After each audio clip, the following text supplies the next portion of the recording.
தேவனுடைய பரிசுத்த நாமத்திற்கு மகிமை உண்டாவதாக. பிரேயர் வாய்ஸ் சாட் குழுமத்தின் மூலியமாக இன்று காலை வேளையில் உங்கள் அனைவரையும் சந்திப்பதில் மிக்க மகிழ்ச்சி அடைகிறேன்.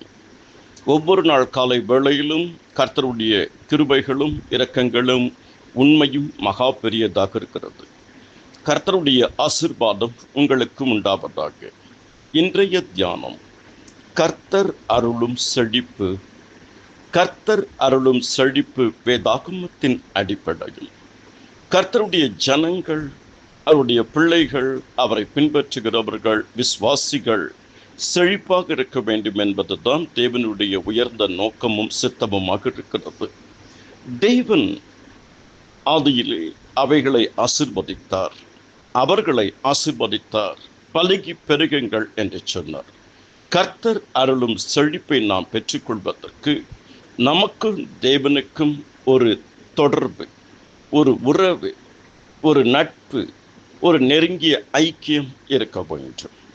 முதலாவது தேவனுடைய ராஜ்யத்தையும் அவருடைய நீதியும் தேடுங்கள், இவைகளெல்லாம் உங்களுக்கு கூட கொடுக்கப்படும். சிங்கக்குட்டிகள் தாட்சியடைந்து பட்டினியாக இருக்கும், கர்த்தரை தேடலுக்கு ஒரு நன்மையும் குறைபடாது. கர்த்தரை நம்புகிறவனோ செழிப்பான். கர்த்தருக்கு பயந்தவர்களுக்கு ஒரு குறைவும் இல்லை. கர்த்தருக்கு நாம் கீழ்ப்படையும் பொழுது கர்த்தர் நம்மை வாலாக்காமல் தாயாக்குவார், கீழாக்காமல் மேலாக்குவார்.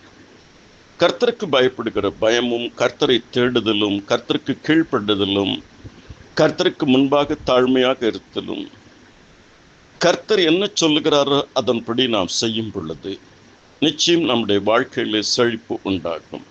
நமக்கு இருக்கிற எல்லாவற்றுக்கும் நாம் நன்றி செலுத்த வேண்டும். எதையெல்லாம் இல்லையோ அவைகளுக்கெல்லாம் ஆண்டவரை நம்ப வேண்டும். என் தேவன் தம்முடைய ஐஸ்வர்யத்தின்படி உங்கள் குறைவை எல்லாம் கிறிஸ்து இயேசுவுக்குள் மகிமை நிறைவாக்குவார். நீ பயப்படுகிற காரியம் உனக்கு ஒன்றும் நேரிடாது. இதோ நான் புதிய காரியத்தை செய்கிறேன், அது இப்பொழுதே தோன்றும். எந்தெந்த காரியத்தில் உங்களுக்கு தேவ ஞானம், தேவ கிருபை, தேவ பலம் வேண்டியிருக்கிறதோ அவைகளை தேவன் உங்களுக்கு அருளுவார். உம்முடைய காருண்யம் என்னை பெரியவனாக்கும்.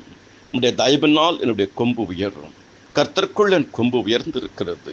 கர்த்தர் தாமே உங்கள் ஒவ்வொருவரையும் அபரிமிதமாக ஆசீர்வதிப்பாராக. ஆமேன், ஆமேன்.